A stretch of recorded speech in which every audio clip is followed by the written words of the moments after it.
Okay, buprenorphine, which is a opiate partial agonist. So the scientific term is partial agonist.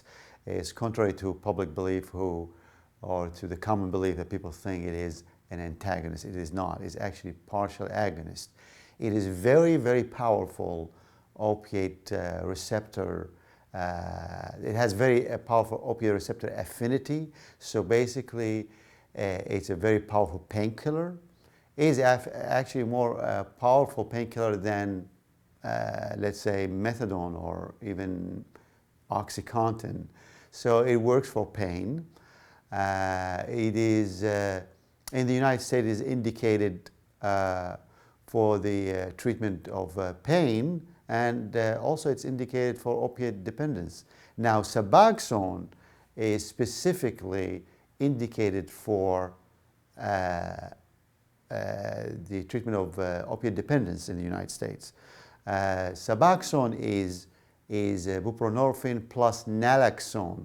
Now, what is naloxone? Naloxone is opiate antagonist, and it is basically just like naltrexone, which is, again, remember we talked about Vivitrol?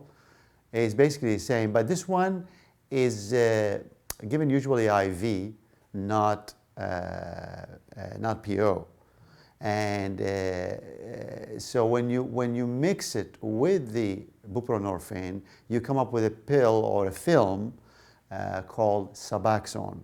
And the reason why they mixed the naloxone with the buprenorphine is so opiate dependents or opiate addicts, if I may say that, they cannot shoot it IV, because if they do, they withdraw. Because it only works, the naloxone, if you shoot it IV or take it parenterally, meaning not a PO pill. Not, I shouldn't say PO, I should say by mouth. I keep using the term PO. PO means by mouth. So that is really what the buprenorphine is. So again, it is sublingual. Let me go back a little bit here. I shouldn't say PO or by mouth. I should say sublingual, because actually the pill and the film is used sublingually. And you put it under the tongue and get absorbed by the by the mouth. Mucous membranes, basically. So the pill or the film are indicated in the United States for the treatment of opiate dependence. Again, we're talking about now about Suboxone, which is a combination of naloxone and buprenorphine. Indication: opiate dependence. Of course, the starting dose is 2 milligram once or twice a day. And you don't have to take it twice a day. You should actually take it once a day. But some clinicians use it twice a day. And then you go up. The maximum dose is 32 milligram.